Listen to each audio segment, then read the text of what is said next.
let's say someone's 30 years old. Yeah. Or 30 to 35. They worked 10, 15 years after graduating. They've been at the same company. Maybe they've moved once. Yeah. I was actually talking to someone like this yesterday. She's been at this one company for 6 years. It's a great company, great on her resume, but she's like, I don't really want to be here. I don't think this is where I see my future, but I'm so scared of quitting.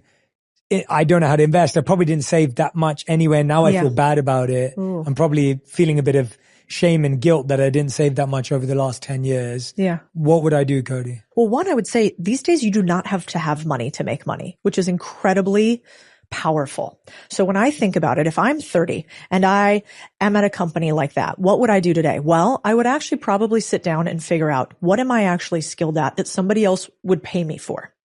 Once you know what somebody else would pay you for, which is really just like, do people ask for your opinion on this? Could you actually get jobs in this space? If it was me, because I'm kind of unemployable, like you don't want me to work for you. I got my own ideas. I want to do things this way. If she's like that, then what you want to do is you want to try to partner with somebody where you can be the solution to their problem. And because you understand what I call deal making, which is really the language of money, you can negotiate an ability for you to own part of a thing in order for you to have one of three outcomes. If she can figure out if she can help a business grow its revenue, make more money, if she can help a business cut its costs, or if she can help decrease the pain of a business owner, you can negotiate your way into a business and have equity in it and upside. And I wish somebody had taught me that earlier, because this is what consultants do. This is what private equity firms do. This is what some of the largest institutions in the world do. I call it expertise to equity. But if I was her, I'd say, don't go find another job.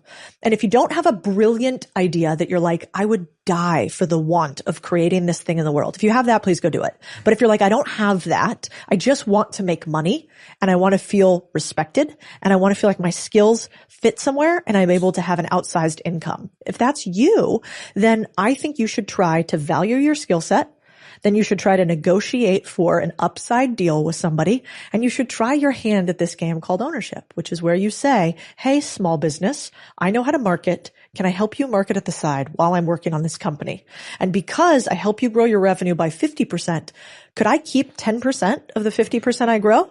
Do you think a small business owner would say yes to that? Of course they would, because there's no downside.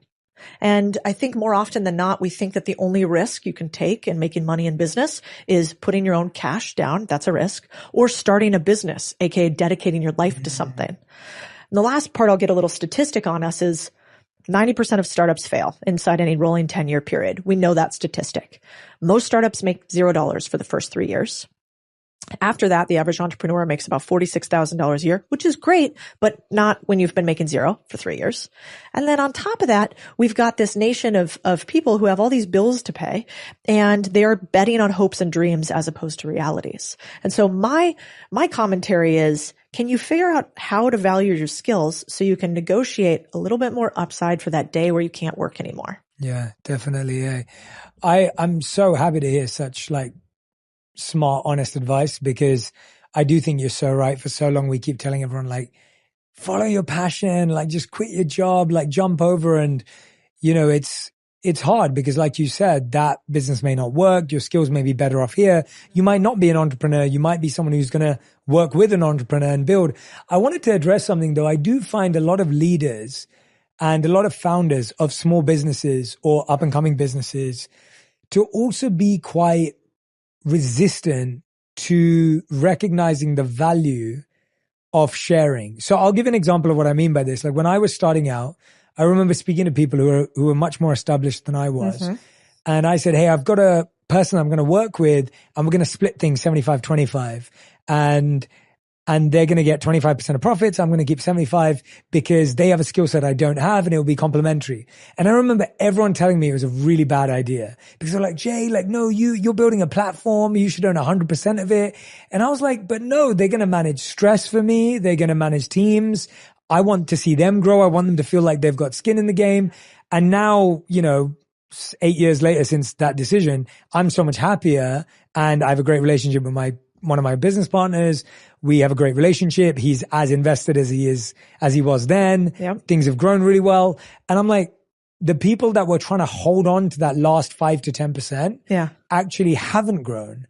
And so it was really interesting to me though that I see that again and again and again, where even founders and new leaders are actually scared of parting with something. How would you encourage them to think about that differently? Well, I actually would say be scared of partnerships. Oh, great. Because 50% of marriages end divorce, but 100% of business marriages typically end because no business lasts forever, right? And so at some point, you're going to have a rift with your business partner. Yeah. By and large. And probably you'll have a few rifts with them. So I would actually say it's cool to be scared about that. You should